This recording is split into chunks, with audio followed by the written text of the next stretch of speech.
What's up, YouTube family? It's K-Star, and I am here with my Thursday thoughts. Late as usual. It's about 10:15, and I am like freaking exhausted, you guys. So forgive me if this video is weird and rambly. And I have this really precious little cat sleeping next to me.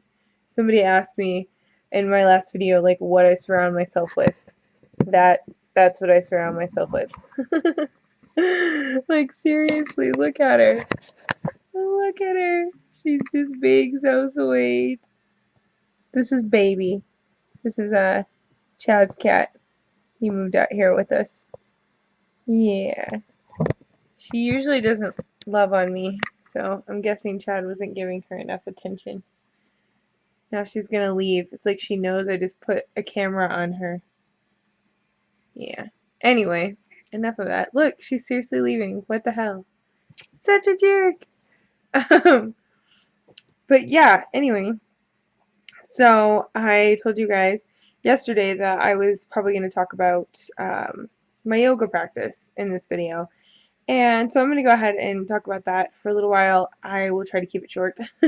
But I get a lot of questions about it, about how I got into it and how I chose the style of yoga that I chose and why I picked that and what it is and everything. So I was just going to go over that and kind of talk about what keeps me doing it outside of just like fitness reasons, because honestly it has become so much more important to me than just for a type of fitness or something like that. It's so much more than that.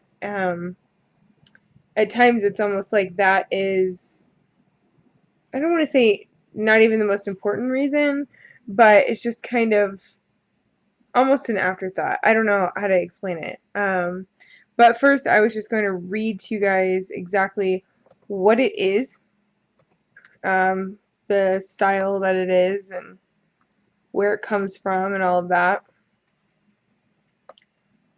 Sorry, I gotta pull it up here on my computer. Okay, here we go. So it's called Ashtanga yoga, and the type that I do is like the Mysore style, and that is where it originates. Mysore, India. I hope I'm saying that right. But that's where it comes from. So I'm just going to read to you what the description that I have of it is. Maybe if I can get it to do its thing. Jeez. Okay, so the postures of Ashtanga Yoga is like a system, essentially.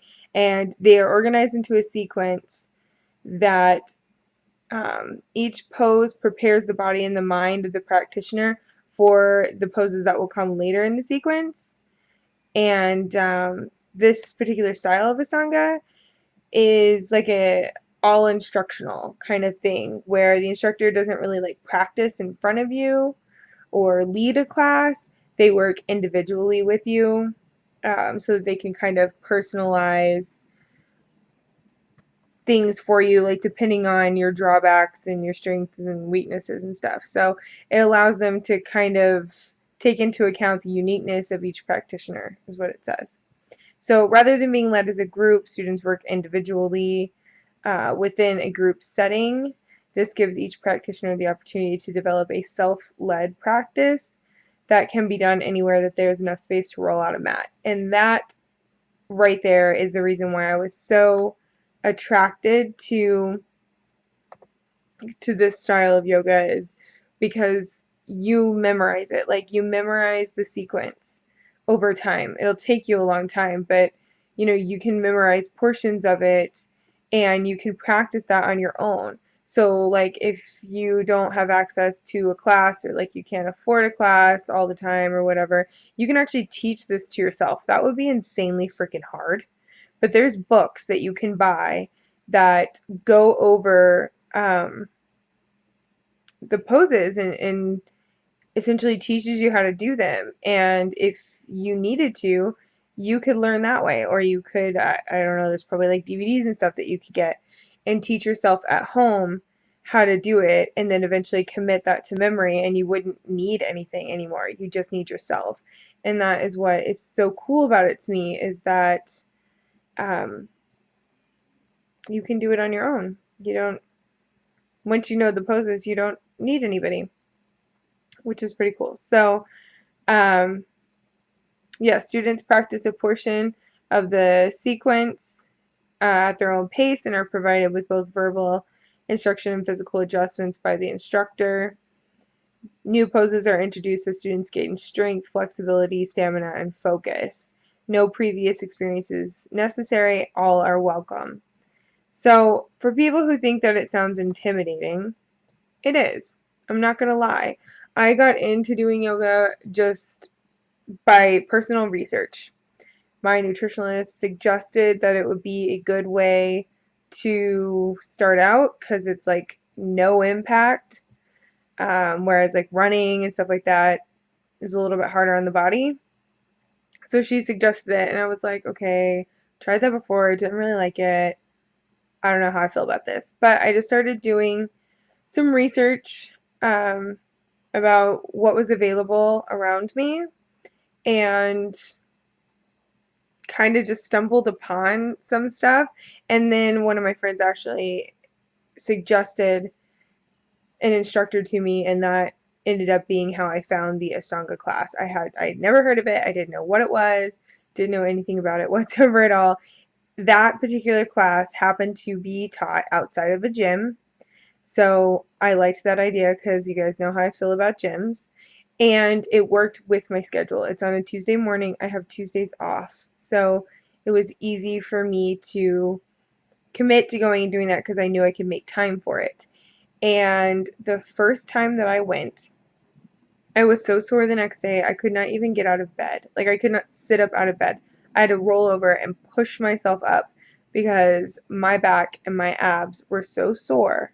Like, my back muscles and my ab muscles were so sore, I could not hardly move. It was so crazy. And it's definitely a workout for sure. So for people who think that yoga is like sitting on a mat and breathing and holding your hands in the air in weird ways, you are so wrong. Because it will kick your ass for a while. It still kicks my ass most of the time. If I'm doing it right, then it's hard, you know? And that's nice fitness wise to be sore and feel like I did work and all that. And one of the other reasons why I keep doing it and I keep practicing is because you will slowly start to see improvements, yes, but there are times when I'm going through my sequence and I just, all of a sudden something clicks and I just have this explosion in my brain of information about my body where I just suddenly understand something so much. It is so incredible. I I don't know how to explain it any better than that. But like I was showing my boyfriend the other day like how one of my poses has changed so much just in the couple months that I've been doing this. Like when I first started, one pose was really weak and now I can see where it's come together and where the flow has happened. And there's been times when I was practicing where finally I do something and I just know automatically that I did that thing like better than last time. And it's so cool to see that kind of progress so quickly. And I'm nowhere near where a lot of people are. I took one of my coworkers to class with me, and she could do stuff that I still can't do. And it would be very easy to get discouraged about that kind of thing. But yoga is not a competitive thing. You know, you're in there for you and you alone, and you don't need to worry about what other people are doing. And it doesn't matter because eventually, if you continue, you will get there. And everybody does yoga the same. Everybody comes in not really knowing what to do, and everybody learns. People learn at different paces, people do things at different paces, but everybody has something that they suck at, and everybody has something that they're good at, and everybody has things that they need to work on. So just because your thing is different than somebody else's thing doesn't mean that somebody's actually better than you. So, or at least that's how it's been explained to me, which at first was hard for me to wrap my mind around because I am kind of a competitive person and I do get discouraged when I start comparing myself to other people. Um, but you have to take a step back from that and realize that it's not about that. And it's not even just about doing the poses and becoming stronger and becoming more flexible. Like, yes, that is essentially what you're doing it for. But if you really want to get into the lifestyle side of that, there's so much more mentally that you're doing as well. Like, there's so much mental work behind everything. And I'm really just at the tip of the iceberg for that side of it. But I have noticed that for me personally, when I'm practicing, it's like the only time that my brain is quiet. Like, I have this constant inner dialogue that just goes and goes and goes and goes. Any second of the day, you could ask me, what are you thinking? And I would have an answer for you. It may be something really off the wall, but I'll have something to say. And it's exhausting to have all that chatter in your brain every waking moment of your life. And when I'm practicing, I can actually just focus and just be quiet for a little while. And it's so nice to be able to just like zonk out and decompress afterwards and truly just be off for a minute. And I was never able to do that before. So it's given me a little bit of peace within myself that has been very elusive for me my entire life. And I don't know, that feels good to me. It feels like it's something that I need, you know? And I know I've talked about this before in the past, but to me, doing yoga feels right. It feels like that is how I should be exercising my body. It feels like this is how my body was meant to move and that I should have these abilities and I don't have them because I haven't been good to my body. Um, I don't know if that's true or not, but that's how it is for me. I just feel like when I'm doing yoga, I feel like I'm doing something good for myself, mentally and physically. So it's not something I anticipated being this into, and it's not something that I started thinking I was going to fall in love with and think I was going to be able to do it for the rest of my life. But it truly does feel sustainable to me. I feel like this is something that I can continue to do and just make it a part of my daily life. And I feel like it will grant me so much more knowledge about myself if I continue to work at it as much as I have been. So I try not to lose sight of where I could be when I start getting discouraged about where I am. Like, I talked about on Tuesday how I felt like my practice was sloppy and all over the place, and it probably was. But I can't be mad at myself for that because everybody's going to have those days, and it's not about going and having the perfect practice every single time. It's just about doing it and sticking with it and allowing yourself, body and mind, to learn from it. Or at least that's how I've been trying to focus on it. So, I feel like I had so much more important things to say about this, but I am really freaking tired.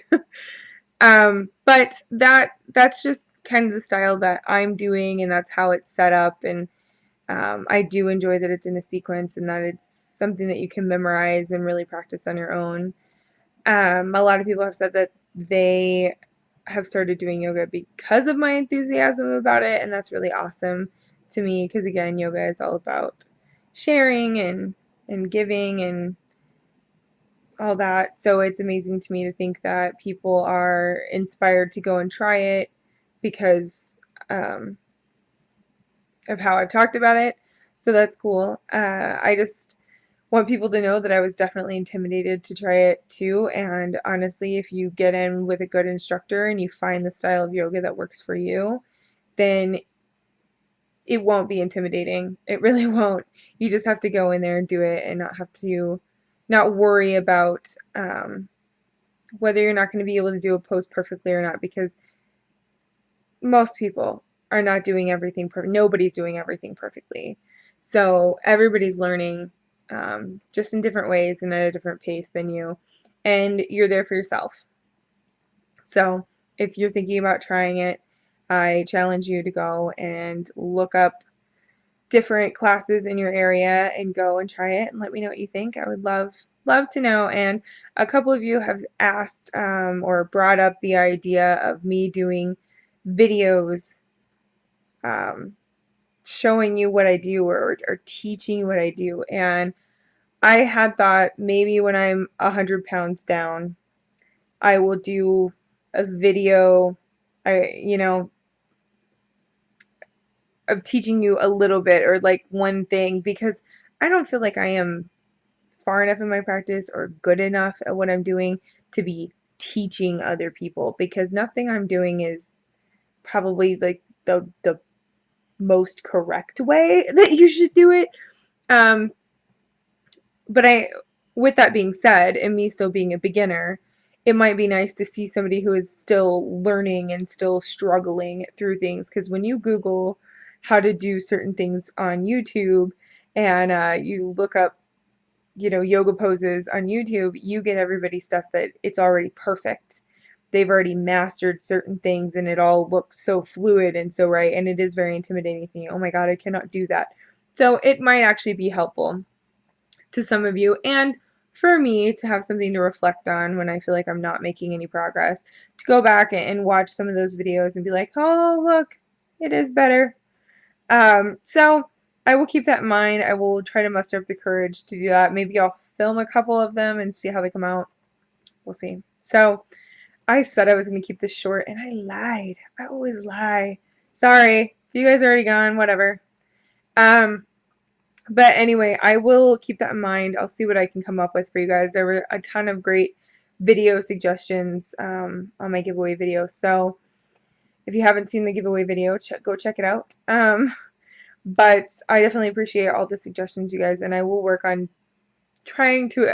I will attempt to make a video showing you guys what it is that I do. So thanks for all the continued support, and I truly challenge you guys to go out there and try some yoga classes and let me know what you think. So yeah, sorry this is so long. I will see you guys on Tuesday.